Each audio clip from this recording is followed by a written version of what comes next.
اب یہ گزارش بھی ہے، پہلے دعا ہے کہ اللہ ہم سب کو کربلا معلیٰ کی زیارت نصیب کرے، لیکن عزیزو کربلا میں زیارت کے ساتھ ساتھ قوانین زیارت سمجھنا بھی ضروری ہے۔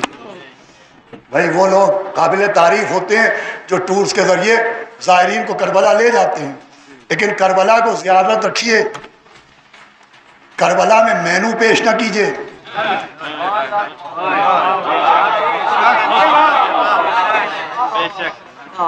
کربلا میں لنچ اور ڈنر کے آئٹم نہ بتائیے، کربلا کو سفر زیارت بنائیے، ذریعہ تجارت نہ بنائیے۔ کربلا کے لیے بڑے سخت قوانین ہیں، بہت سے افراد نہیں جانتے بیچارے، اور وہاں کربلا میں جا کے ہم یہ گوشت کھائیں گے اور ہم یہ غذا کھائیں گے اور وہ غذا کھائیں گے۔ ارے ایک تو کربلا میں کیا کھائیں گے اور کیا نہیں کھائیں گے، اس پہ بحث ہی نہیں ہونا چاہیے۔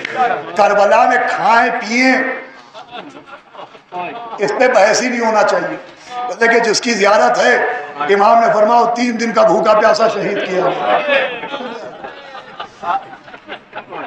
اور دوسرے گوشت، یہ جو گوشت ہے، اب بہت سے لوگ بحث کرتے کے ساتھ وہاں تو کربلا میں دکانیں ہیں گوشت کی، وہاں تو حرم کی طرف سے گوشت دیا جاتا ہے اور وہاں گوشت کی دکانیں ہیں۔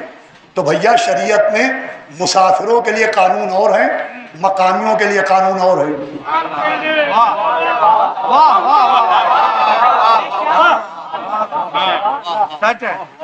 بھائی مسافروں کے لیے قانون اور ہے، کوئی مسافر ماہ رمضان میں یہاں آئے تو وہ تھوڑی روزہ رکھے گا، مقامی لوگ روزہ رکھیں گے۔ ویسے ہی کربلا میں جو رہنے والے ان کے لیے قانون اور ہے، جو زیارت کو جانے والے ان کے لیے قانون اور ہے۔ میں اپنے بچوں جوانوں سے کہوں گا کہ عرفان زیارت حاصل کریں۔ چھٹے امام نے اپنے صحابی سے کہا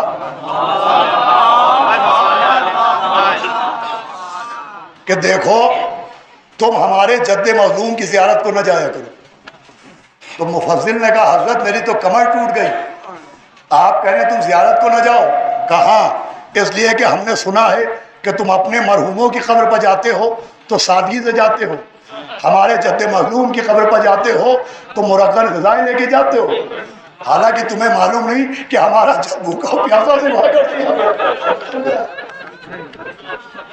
گزارش بہت ضروری ہے۔ اور وہ لوگ جو قافلہ لے جاتے ہیں ان سے گزارش ہے کہ قافلہ لے جائیے، زائروں کی خدمت کیجیے، جتنی خدمت کیجیے وہ خدمت کم ہوگی، لیکن کم سے کم زائروں کو قوانین زیارت سے آگاہ کیجیے، ان کو بتائیے کہ کہاں آئیں، کہاں آئیں۔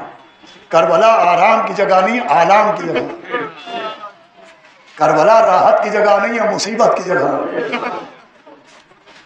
امام نے فرمایا کہ 4000 فرشتے جب مولا حسین گھوڑے کی پشت پر جھوم رہے تھے تو مولا حسین کی مدد کے لیے آئے تھے۔ امام حسین نے انہیں اجازت نہیں دی، ان فرشتوں نے کہا کہ اللہ ہم کیا کریں؟ تو کہا اب تم قبر حسین پر نوحے پڑھتے رہو، تم روتے رہو۔ چھٹے امام فرماتے ہیں کہ اگر زائر ان فرشتوں کو اپنی آنکھوں سے روتا دیکھ لے تو بھی ہنسنا چھوڑ دے گا،